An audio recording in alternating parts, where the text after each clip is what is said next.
Hi Algebra 1, so far we've made two-way tables, then we've made relative frequency tables with percentages. Now we're going to be using those to find associations in data. Here we go.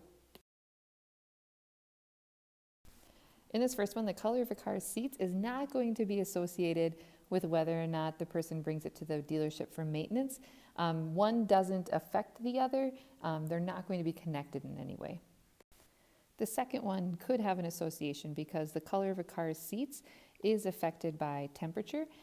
So we would say that those two variables would be affected. In activity 3.2, here's the raw data that we're looking at.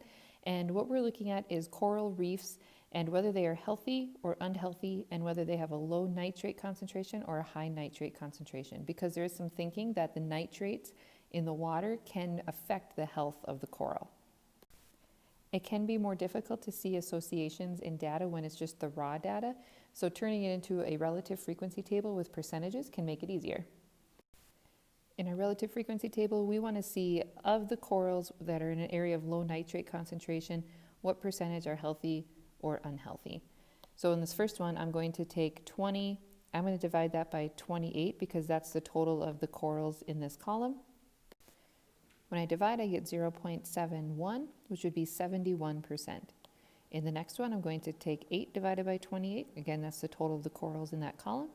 And I get 0.29, which would be 29%. And notice that that does add up to 100% in that column. Okay, I've circled my relative frequencies just to make it a little bit clearer.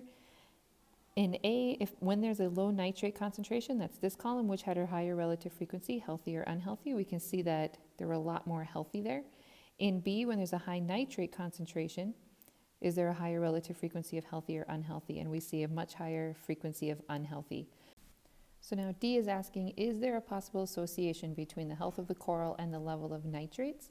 And the answer here is yes, because when we see a high nitrate concentration, we see a very unhealthy or high percentage of unhealthy coral. When we have a low nitrate concentration, we have a high percentage of healthy coral. There's a big difference or a big change in our frequencies when we go from low nitrate concentration to high. In the next table, now they're looking at silicon dioxide concentration. Silicon dioxide is just sand. So is there a change in the health of the coral when you have low silicon dioxide concentration versus high silicon dioxide? Is there an association? That's what the question's asking. And here we do not see major changes in the percentage of healthy or unhealthy coral when you have low versus high silicon dioxide. And so no, there is no association here because you don't see big changes. Here's a table where they give us the raw data and we're asking, is there a possible association happening between the dominant hand, left or right-handed, and whether they prefer pen or pencil? If we weren't sure if there's an association, we could turn this into a relative frequency table with percentages. But as I'm looking at this data, we have 7 left-handers that prefer pen, 6 that prefer pencil, 82 right-handers that prefer pen, 5 that prefer pencil.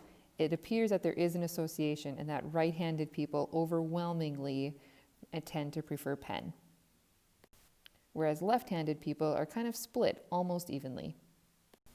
Let's go to your lesson summary now, and there's a couple things I want you to jot down. First, how do you know whether or not two variables are associated? So relative frequency tables will work best for this because they show us the percentages, not just the raw data. And then if there's a big difference in percentages, that's telling us that there could be an association happening. So they give us an example here. Here we're selling cones. I'm guessing it's like ice cream cones. And according to the data, on a sunny day, we're going to sell lots more than 50. On a snowy day, very often we sell less than 50, which makes sense, right? There's an association here. On a colder day, we're going to sell fewer snow cones. On a warmer day, we're going to sell more. Going over here and looking at muffins, which maybe is not associated with the temperature, it doesn't look like there's a big difference in how many muffins we sell on a sunny day versus a snowy day.